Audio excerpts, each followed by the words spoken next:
Present బంగ్లాదేశ్లో anti India ప్రొటెస్టులు విచ్చలవిడిగా చేస్తున్నారు. అది ఎంతలా అంటే మొన్న వీళ్ళు డైరెక్ట్గా ఇండియన్ ఎంబసీ మీద అటాక్ చేశారు.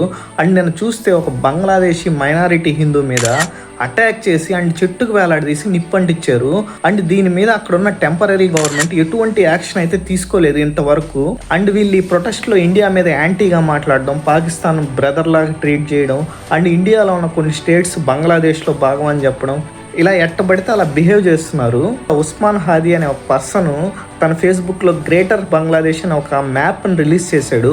అందులో ఇండియాకి సంబంధించిన 5 స్టేట్స్ అయితే బంగ్లాదేశ్లో భాగం అన్నట్టు మ్యాప్ గీసి పెట్టేశాడు అనమాట. అండ్ ఇది జరిగిన ఒక 2 డేస్కి ఇతని మీద గన్తో అయితే అటాక్ చేశారు. అండ్ ఎటువంటి ఎవిడెన్స్ లేకపోయినా అక్కడున్న ప్రొటెస్టర్లు ఇది ఇండియన్ రా చేసింది ఈ అటాక్ అన్నట్టు విడిగా గందరగోళం చేస్తున్నారు బంగ్లాదేశ్ ఢాకాలో.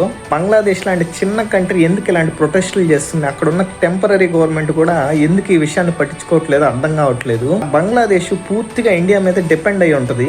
వాళ్ళకి కావాల్సిన పెట్రోల్ కానీ, గ్యాస్ కానీ, ఫుడ్, ఎవ్రీథింగ్ ఇండియాతోనే ట్రేడింగ్ చేసుకుంటుంది. ఎందుకంటే వాళ్ళు వేరే కంట్రీస్తో ట్రేడింగ్ చేస్తే వాళ్ళకి ఖర్చు ఎక్కువ ఉంటుంది. అదే డైరెక్ట్గా ఇండియా నుంచి వాళ్ళు ట్రేడ్ చేసుకుంటారు. ఇవన్నీ వీళ్ళు ఇలానే చేస్తే ఇండియా కానీ ఇన్ కేసు ట్రేడింగ్ కానీ డీల్ ఆపితే వాళ్ళ పరిస్థితి ఏంది అసలు? ప్రజెంట్ వాళ్ళ జీడిపి కానీ గ్రోత్ రేట్ చూస్తే చాలా డౌన్ ఉంది. ఇలాంటి టైంలో వాళ్ళు ఇండియాతో గొడవ పెట్టుకుంటే వాళ్ళకి నష్టం తప్ప ఇండియాకి పోయేది ఏమీ లేదు.